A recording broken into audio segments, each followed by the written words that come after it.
নমস্কার সবাইকে, আমি শ্রেয়া। আশা করি আপনারা সবাই খুব ভালো আছেন। আমি চলে এলাম আবার একটা নতুন ভ্লগ নিয়ে। আজ শনিবার, আজ আমাদের মন্দারমণিতে দ্বিতীয় দিন। এটা মোহনা বিচ রিসোর্টের ক্যাফে। এখানে ব্রেকফাস্ট কমপ্লিমেন্টারি। তো ব্রেকফাস্ট সেরে নিয়ে আমরা সোজা চলে গেছিলাম সমুদ্রের ধারে। বিচটা কি সুন্দর লাগছে দেখতে, দেখুন। আর আমরা আনন্দ করব কি, বাচ্চাদের উৎসাহ দেখে, এই সমুদ্র দেখে ওরা যে উৎসাহিত, স্পেশালি রিহু আর আমার ছেলে আদি, মানে তাদের দেখে যেন আমাদের আনন্দ দ্বিগুণ হয়ে গেছে। ছবি তুলবো বা ভিডিও করব কি, সে জলে ঝাঁপানোর জন্য মানে পাগল হয়ে যাচ্ছে। আর ও নয় 1 বছরের বড়, বুঝলাম যে ওর সাহসটা একটু বেশি। কিন্তু ওইদিকে রিহু, যে নাকি তোতন আর রিথির ছেলে, সেও কিছু কম যায় না। আদিকে দেখছেন কেমন খলবল খলবল করছে জলের মধ্যে। আর ওই দেখুন ছোট্ট রিহু, ও ও টুকটুক টুকটুক করে, এখনও ব্যালেন্স প্রপার আসেনি কিন্তু তাও টুকটুক টুকটুক করে জলের দিকে এগোচ্ছে। মা তো সারাক্ষণ তার পাশে পাশে রয়েছে, থাকতেই হবে, বাচ্চা মানুষ একদম ছোট্ট। আর আমাদের ট্রিপের সব থেকে ছোট্ট সদস্য, আর সব থেকে আদরের। আর দেখুন না, কিছুক্ষণ পরে মার থেকে একটু হাতটা ছাড়া পেয়ে সে একা একা যাবে, একা একা যাচ্ছে মার হাত ছাড়িয়ে। মানে জল দেখে তারও আনন্দ আর কি ধরে রাখা যাচ্ছে না। মানে এত ভালো লাগছিল না ওদের দেখে। ওইদিকে মিঠি, মানে বাবনদার মেয়ে, সেও মজা করেছে, কিন্তু ও না একটু ভয় ভয় পাচ্ছিল। আর এই ছেলে দুটোর তো কোনো রকম মানে ছিটে ফোটা ভয় নেই, দেখছেন হাত একটু ছাড়া পেয়ে কেমন দৌড় দিতে আরম্ভ করেছে। ভাগ্যিস মা পাশে ছিল।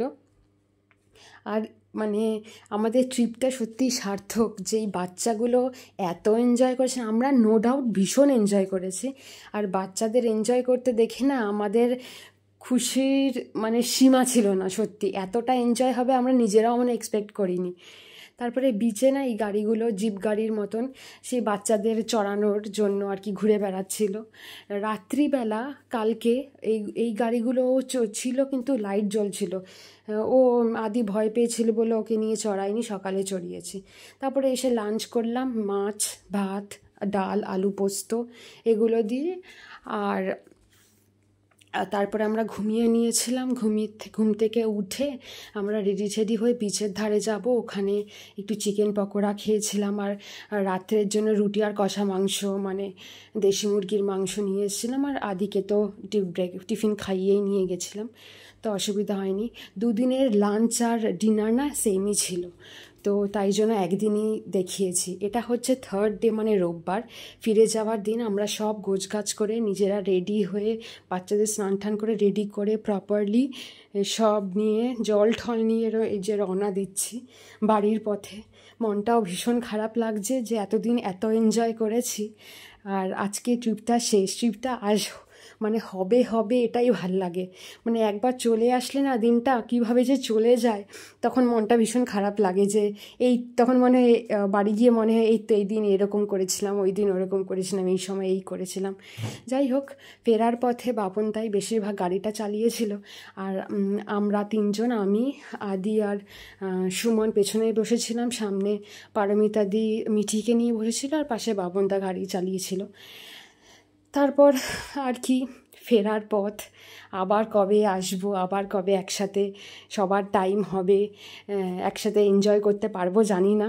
আশা করছি খুব তাড়াতাড়ি হবে, খুব শিগগিরই হবে, আর আপনাদের সাথে সেটা শেয়ারও করতে পারবো।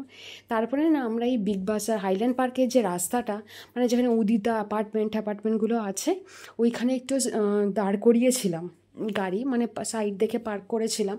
আমরা আগে পার্ক করেছিলাম, তারপরে বাপন তার গাড়ি এসছিল। এটা দেখে নিশ্চয়ই চিনতেই পারছেন কোন জায়গাটার কথা আমি বলছি। এখানে না সবার আর কি চা পিপাসা পেয়েছে, চা খাবে, তাই জন্য সবাই দাঁড়িয়ে আর কি চায়ের গুমটি খোঁজা হচ্ছে। খুঁজে পাচ্ছিলাম না প্রথম। এই তো বাপন তার গাড়িও চলে এসছে এখানে।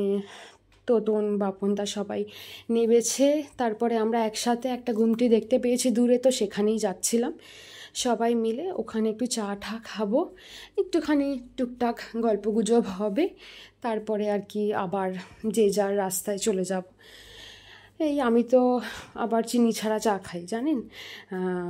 তো আমি না, বাপন দাও তাই খায়, তো আমাদের জন্য চিনি ছাড়া চা আর সবার জন্য চিনি দেওয়া চা অর্ডার করা হলো। এই সবাই নিজেদের মধ্যে আর কি গল্পগুজব করছে। তারপর তো যে যার মতো নিজে বাড়ি ফিরে আসলাম। তারপরে এসে আমরা সবাই ফ্রেশ ট্রেশ হয়ে আদিকে আগে খাইয়ে দিলাম, ওর খুব খিদে পেয়েছিল, অনেক তাড়াতাড়ি ভাত খেয়েছে তো। তারপরে রাতের জন্য ডালি আর খিচুড়ি বসিয়ে দিলাম 3 জনের জন্য। খেয়ে দিয়ে এক গাদা বাসন ছিল সেসব মেজে আর কি পরিষ্কার হয়ে এবার ঘুমাতে যাব। আর ব্লগটাও আজ এখানেই শেষ করলাম। কেমন লাগলো জানাবেন। টাটা, ভালো থাকবেন।